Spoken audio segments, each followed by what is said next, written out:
네, 글쓰기 시간입니다. 이번 시간에는 많이 버리는 게 좋은 글, 요 주제로 한번 다뤄보겠습니다. 전문 작가들의 글도 초고 때에는 난삽한 경우가 많은데요. 그래서 풀조자를 써서 초고라고 하죠.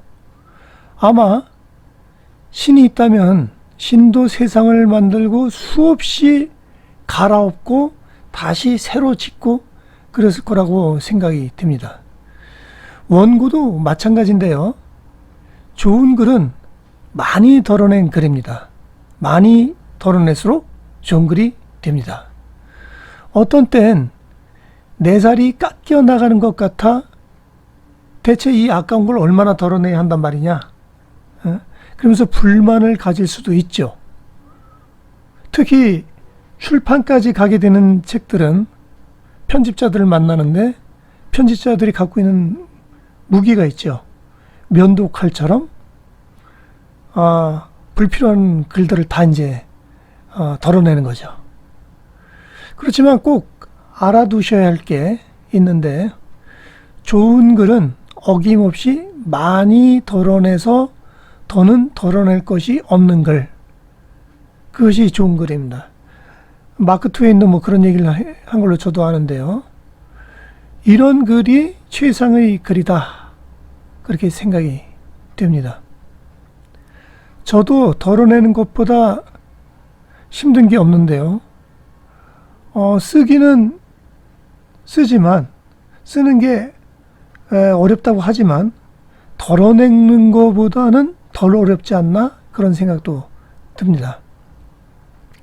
유능한 편집자를 만나서 글이 마구 난도질 당하고 덜어내지고, 이런 경험을 하면 할수록 더 성공적인 작가에 진입할 수 있죠. 그 예를 지금 한번 살펴볼 텐데요. 어디 잘 다듬어진 글의 예가 뭘까? 그러니까 비포 앤 애프터로 한번 좀 다뤄보겠습니다. 자, 이거는 BFRE, 비포라고 하고요. 한번 써볼까요? 네. 나는 짐짝처럼 살고 있다는 생각이 들었다. 짐짝처럼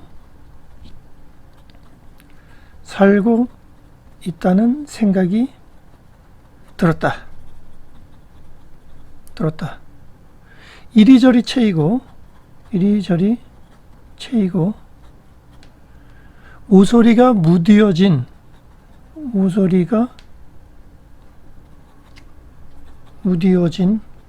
짐짝처럼 살다가 어디론가 휙 실려가고 싶다는 생각이 들곤 한다. 휙 실려가고 싶다는 생각이 들곤 한다. 알고 보면 다들 짐짝 같은 인생 아닌가. 다들 짐짝 같은 인생 아닌가.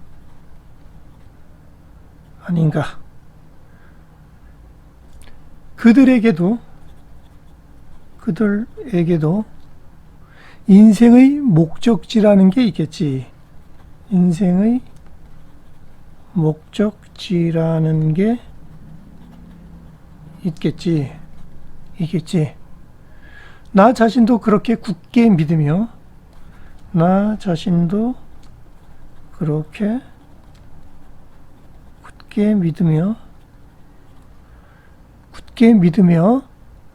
별 느낌 없이 살고 있다.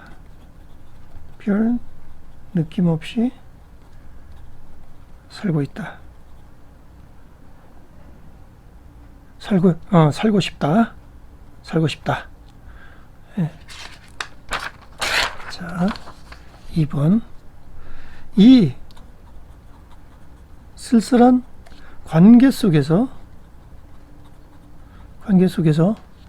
아무런 느낌 없이, 아무런 느낌 없이 중립으로 남고 싶다.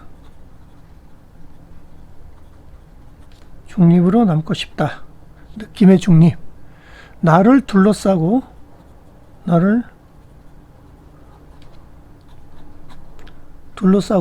나를 끌어들이는 관계에서 벗어나고 싶다. 나를 끌어들이는 관계에서 벗어나고 싶다. 벗어나고 싶다. 언제인가 나를 분노케 했던, 언제인가 나를 분노케 했던 기억 앞에서도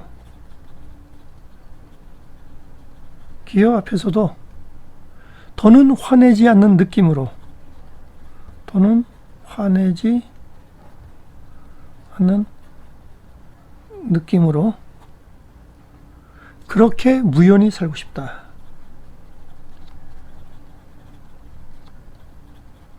살고 싶다.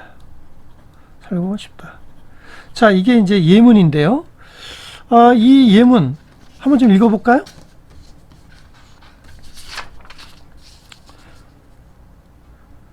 자, 나는 짐짝처럼 살고 있다는 생각이 들었다. 이리저리 채이고 모서리가 무뎌진 짐짝처럼 살다가 어디론가 휙 살아가고 싶다는 생각이 들고 난다.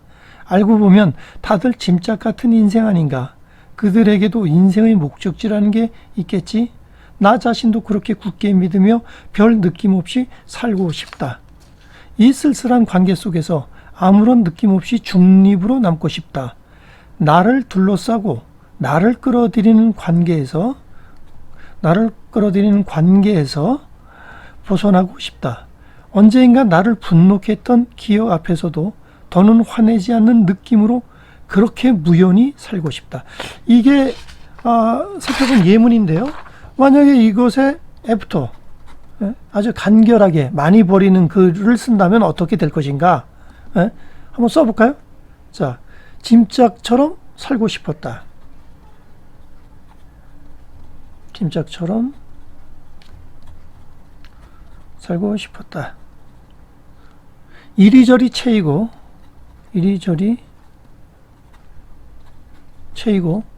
모서리가 무뎌져도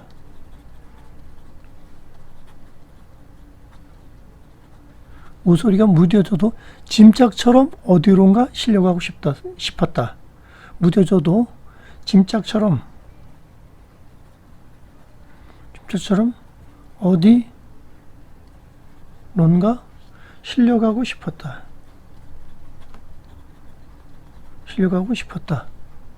짐짝 같은 인생들도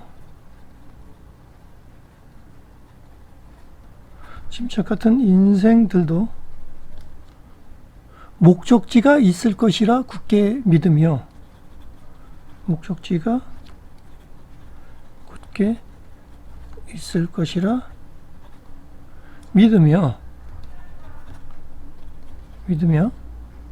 그곳에 가닿고 싶다.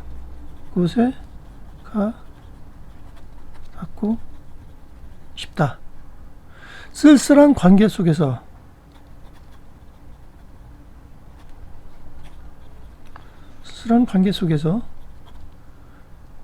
느낌의 중립으로 남고 싶다.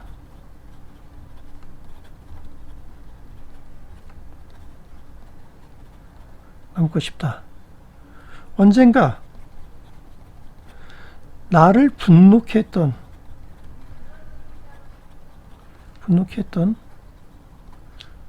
기억 앞에서 더는 격정 없이 살고 싶다.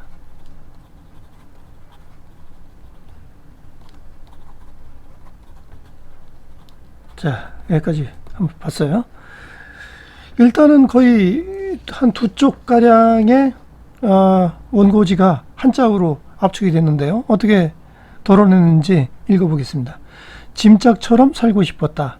이리저리 채이고 모서리가 무뎌져도 짐짝처럼 어디론가 실려가고 싶었다. 진짜 같은 인생들도 목적지가 있을 것이라 굳게 믿으며 그곳에 가닿고 싶다. 쓸쓸한 관계 속에서 느낌의 중립으로 남고 싶다. 언젠가 나를 분노케 했던 기억 앞에서 더는 격정 없이 살고 싶다. 많이 정리가 됐죠, 그죠? 예, 훨씬 간결해진 느낌이 듭니다. 글을 무제한 많이 쓴다고 좋은 게 아닌 것 같습니다. 제가 원고지 1만 매짜리 장편 소설이죠. 마를린과 두 남자 3권으로 된 책인데요.